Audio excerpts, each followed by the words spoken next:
Gracias a los compañeros que están aquí presentes. En principio, señalar algo que creo que compartimos todos, ¿no? Y es el profundo dolor por la muerte del compañero Hugo Chávez, alguien que ha transitado la historia reciente de América Latina como motor de la concreción de un sueño histórico. En ese sentido, vale la pena pensar, vale la pena reflexionar acerca de la incidencia de la ausencia de Chávez. No tenemos dudas en cuanto a la elección, a la designación de Maduro como heredero, como continuador de la obra bolivariana, pero es ostensible que no es lo mismo la figura de un líder construida desde la resistencia a los golpes de Estado, con el aval popular a través de tantos comicios y con un carisma singular que lo hacía el gran decidor de América Latina, con otro que tiene otro perfil, tan nítido y tan laburante como su predecesor, pero al mismo tiempo con una distinta comunicación masiva hacia el conjunto de su propia sociedad y del continente en general. Ahí tenemos una situación distinta para abordar el futuro. En ese sentido, quiero marcar que si ustedes recuerdan, más allá de la vorágine informativa, porque después vino la designación del Papa, vino la muerte de José Alfredo Martínez de Hoz, más allá de la información que se come la actualidad, que en América Latina y en Argentina también las clases populares vivieron la muerte de Chávez como la de un propio, como la de alguien de acá. Los sondeos que nos pasaban tanto X como Ibarómetro lo dan a Chávez, y esto no tiene significación institucional, pero lo dan a Chávez disputando los primeros puestos de la voluntad popular argentina, si fuera candidato a presidente. Lo cual habla no de una posibilidad electoral, ni mucho menos, sino de un reconocimiento masivo, continental, para uno de los grandes hacedores de la unidad y del desarrollo y del crecimiento de nuestra América, de la patria grande. En ese sentido, creo que el recuerdo de Chávez es afectivo y al mismo tiempo político, ¿no? El otro punto importante, lo señaló en una especie de brizna Daniel, y ahí hay diferencias entre el mismo equipo de La Señal en este panel, es la designación de Jorge Bergoglio, donde yo considero que es un reconocimiento forzado de la estructura del Vaticano al crecimiento de América Latina, lo cual implica que es un dato positivo para la región, debido a que tuvieron que abrir las compuertas para mejorar su imagen pública a un cura surgido de estas tierras. Esto implica el desarrollo de una posibilidad de diálogo que los jesuitas habitualmente tienden al conjunto de la comunidad, independientemente de la caracterización individual que se haga en derredor de la trayectoria de Jorge Bergoglio. Digo, el otro día escuchaba, hoy a la tarde escuchaba a un querido compañero de la radio hacer una editorial y se preguntaba, bueno, tampoco votamos a Vudú, que estaba con la UPAU en otro momento, y hemos tenido ministros que tal vez eran muy cuestionables. Por lo menos el Papa no pertenece a nuestro propio espacio, es una designación ajena que viene a reconocer el crecimiento del PBI, de los recursos naturales, de la política y de la unidad cultural y continental del continente, lo cual refleja una situación.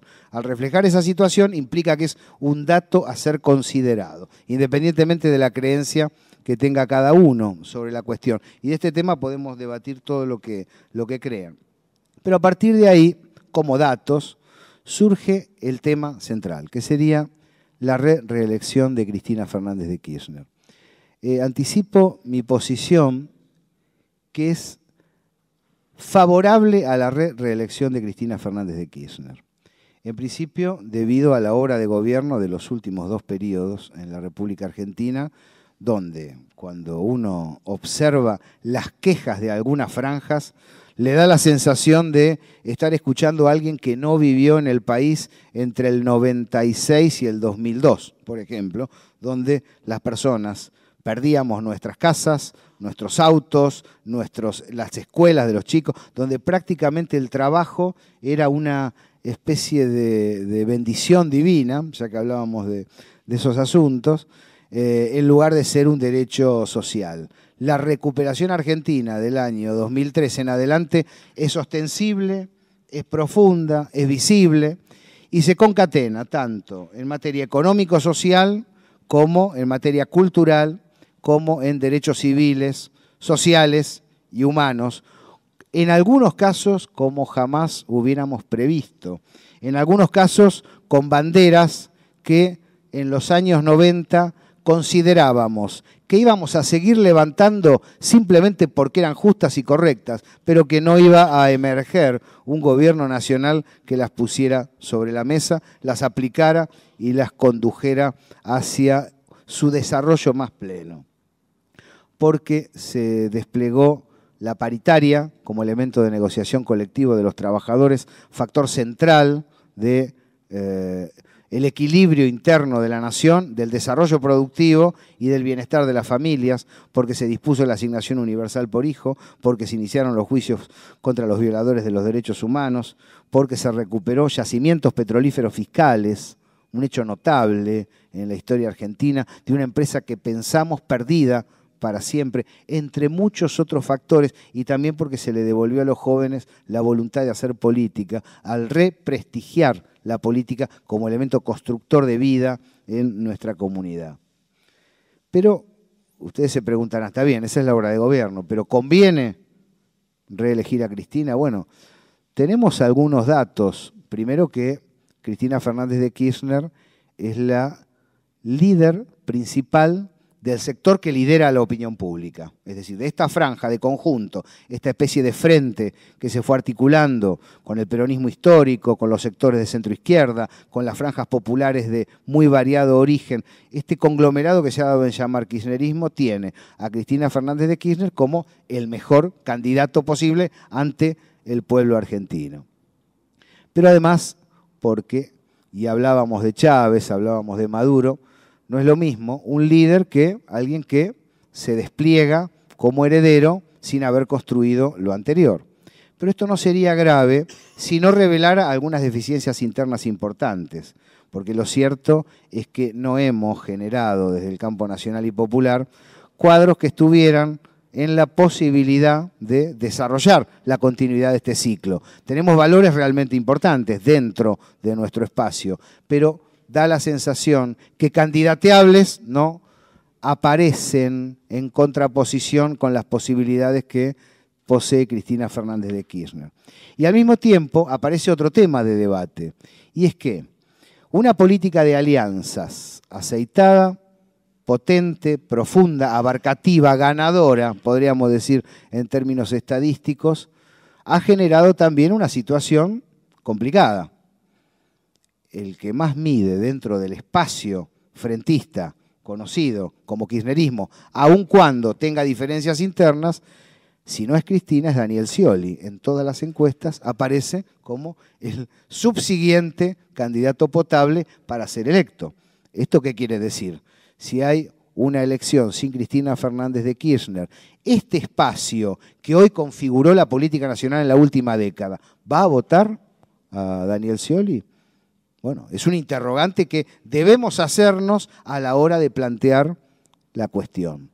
Surge el nombre de Uribarri, surgen distintas opciones del interior, surge Alicia Kirchner, surgen muchos nombres que en los pasillos de la militancia transitan el debate, no se hacen públicos y se tarda en instalar un nombre alterno que permita dar batalla en esa situación. A partir de allí, nosotros decimos, por lo menos planteémonos la posibilidad de una reelección, dado el mapa real existente, independientemente de los errores cometidos y de las perspectivas que tengamos para poder avanzar con este mapa político que tenemos hoy. Y en ese sentido, yo tengo la sensación que la pregunta que sigue es si es posible la reelección. Por un lado, muchos de los compañeros que están aquí presentes pueden dar respuesta en términos numéricos, porque claramente se necesita una reformulación, ¿no?, constitucional que aborde el tema. Cristina Fernández de Kirchner ha dicho no va a haber reforma constitucional, pero ¿se refería a la totalidad o estaba hablando solo de un aspecto? Y el otro tema es cómo lograr el dato para esa reforma si los sectores opositores están soñando con una elección sin Cristina Fernández de Kirchner. Por lo tanto, la pregunta sobre si es posible la reelección de Cristina Fernández de Kirchner queda abierta para el conjunto de los panelistas y, por supuesto, para el público en general. Ahora, con respecto a si es necesaria, anticipo mi posición. Creo que sí, que es necesaria la reforma para lograr la reelección de Cristina Fernández de Kirchner. La vamos a apoyar con todo lo que tengamos para poder sostener este proceso que de una década a esta parte ha sacado el país del marasmo y lo ha puesto en consideración de todas las naciones del mundo. Nada más, muchas gracias por escuchar.